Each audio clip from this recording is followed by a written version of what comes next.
नमस्कार, मैं मनीष और आप देख रहे हैं मीडिया दर्शन। बीपीएससी टीआरई का मामला जो है लगातार बढ़ते जा रहा है। आज जीतन राम मांझी ने फिर से एक बार सबूत के साथ पत्रकारों से बात की और कहा कि किस तरीके से बीपीएससी टीआरई में गड़बड़ी देखने को मिली है। साथ ही साथ उन्होंने आरोप तक लगा दिया कि कई ऐसे संस्थान थे, कई ऐसे जगह थे जो सेंटर मैनेज्ड थे। इसके लेकर के उन्होंने ये भी कहा कि मैं बीपीएससी कार्यालय जाकर के पत्र लिखूंगा और वहां ज्ञापन सौंपूंगा कि किस तरीके से बीपीएससी टीआरई में गड़बड़ियां देखने को मिली है। आइए सुनते हैं जीतन राम मांझी ने क्या कुछ कहा है।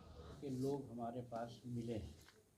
हमारे पास कुछ जदयू के साथी और लोग बोलते हैं कि जीतन मांझी ऐसे ही बोलते हैं, प्रमाण दें।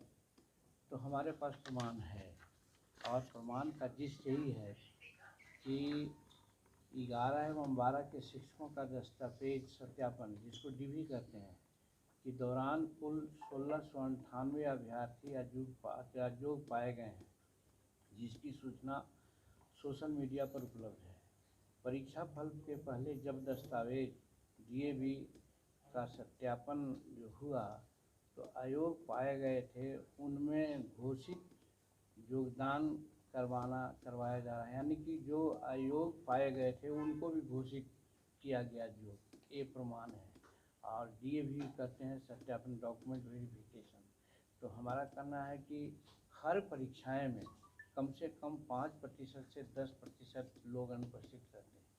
यहाँ क्या है, इस परीक्षा में जब लाखों लोग दिए हैं तो मात्र 125 या 126 अब्सेंटी बताए गए हैं, जो एकदम असंभव है। अगर एक केंद्र पर एक भी अब्सेंट होंगे तो बिहार में कितने केंद्र थे? तो हजारों केंद्र पर तो कम से कम उतना तो अब्सेंटी माना जाता, लेकिन उतना अब्सेंट नहीं माना गया है। एक चीज़ है, इसके आधार पर भी हम कहते हैं। और दूसरा है कि परीक्षा के अनिवार्य विषय में अनुपस्थित एवं असफल अभ्यर्थियों की संख्या लगभग 150 दिखाई गई है, जो अभी हम कहे हैं, जबकि वास्तविक रूप में इससे कहीं अधिक अभ्यर्थी परीक्षा में अनुपस्थित थे, जिसकी चर्चा हम पहले कर दिया। ये भी प्रमाण है, आपके यहाँ दस्तावेज है, आप देखिए कितने लोग हुए हैं, कितने अनुपस्थित हैं और कितना कौन उपस्थित आप बताए हैं। फिर ये कहा गया है कि जो परिणाम आ गया है परीक्षार्थियों का, उनको ORM में कई महत्वपूर्ण कॉलम नहीं भरे हैं, लेकिन उनको भी योग्य पाया गया है। और परीक्षा फल के बाद अभ्यर्थियों को परीक्षा के बारे में भरे गए फॉर्म एवं दस्तावेज का जो संशोधन का अवसर दिया गया है, ये क्या है? नियम है कि परीक्षाएं होती है, परीक्षा फार्म भरा जाता है, जिनका फार्म ठीक नहीं होता है उनको अयोग्य घोषित कर दिया जाता है। अब आप यहाँ रिजल्ट घोषित हो जाने के बाद उनके दस्तावेज को पुनः आप वेरिफिकेशन करवाते हैं और सत्यापित कराते हैं, ये क्या मतलब है? इसमें कहीं ना कहीं अनियमितता की बू आती है। और उसी रूप में हमारे लोगों ने जो दिया है कि डेट ऑफ बर्थ के बारे में बोला है, उसमें एक जगह बात आई है,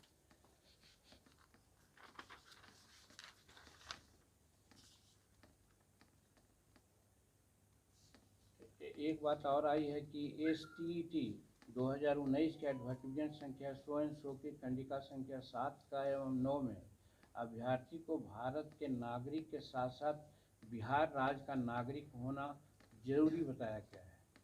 इसका उल्लंघन करते हुए सीरियल नंबर से कहा जाए दूसरे राज्य के अभ्यर्थियों को सिलेक्ट किया गया है। ये अनियमितता नहीं है तो क्या है? इसी को हम कहते हैं कि कहीं ना कहीं ये किया गया है। दूसरा चीज़ में है कि STET 219 में सम्मिलित होने की आयु 1/8/98 के पूर्व की थी, जबकि इसके बाद जन्म लिए अभ्यर्थी मेधा सूची में शामिल किए गए हैं। समझी गई हुई बात हमारी कि हमारी बात ये नहीं है। STET 2019 में सम्मिलित होने की आयु 1/8/98 की पूर्व की थी, एडवर्टीजमेंट की बात थी। और इसमें जो बहाल किया गया है उसके बाद में जन्म लिए हुए लोगों को मेधा सूची में शामिल किया गया। ये प्रमाण नहीं तो और क्या है? एक चीज़ है। और इसी तरह से हमारे पास पूरा डॉक्यूमेंट है जो बिहार पब्लिक सर्विस कमीशन के लोगों को देंगे और उसमें बताएंगे। सबूत है हमारे पास कि काफ़ी धांधली हुई है, इस धांधली को सुधार करना चाहिए और सुधार करने के बजाय फिर सुनते हैं कि डेट नहीं उन्होंने तय कर दिया है कि अमुक डेट से परीक्षा होगी। तो ये मेरा कहने का मतलब कि जिस प्रकार से पहले परीक्षा आप लिया है उसी प्रकार से फिर परीक्षा लीजिएगा, उसी पर क्या क्या नियमितता होगी।